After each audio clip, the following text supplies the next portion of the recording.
আমরা তিস্তা আর ফেনী নদীর কথা সবিন্ন নদীর পানি বন্টন নিয়ে বলি, সেগুলো আলাপ আলোচনার পর্যায়ে রয়েছে। ইন্ডিয়ার সাথে আমাদের যে ৬৮ বছরের সীমান্ত সমস্যা, সেটার ইমপ্লিমেন্টেশনটা কিন্তু ভারতের রেটিফিকেশন ছিল না পার্লামেন্টে।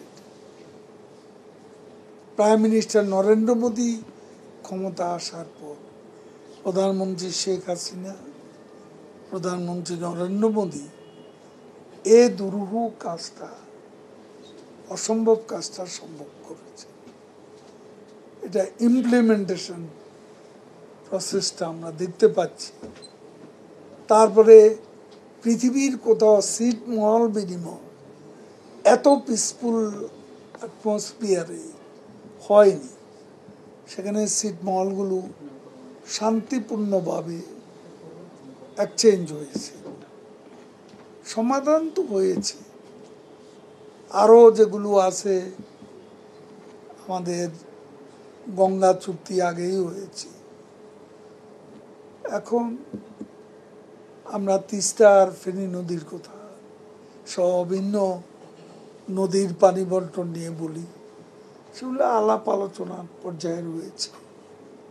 আলোচনা হলে কি অগ্রগতি হয় সেটা দিকেও আমরা অবশ্যই চেয়ে থাকব।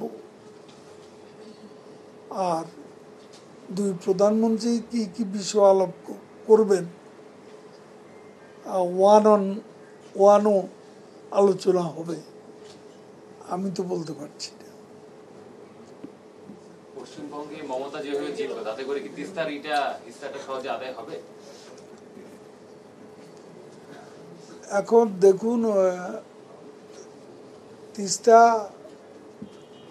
সেখানে রাজ্য সরকারের একটা সাপোর্টের বিষয় আছে, ওদের অনুমোদন লাগে।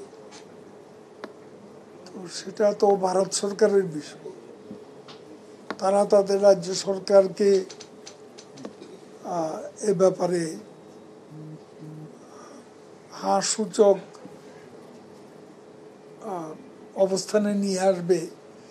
এটা তো সেন্ট্রাল গভর্নমেন্ট, ফেডারেল গভর্নমেন্টের কাজ ভারতের।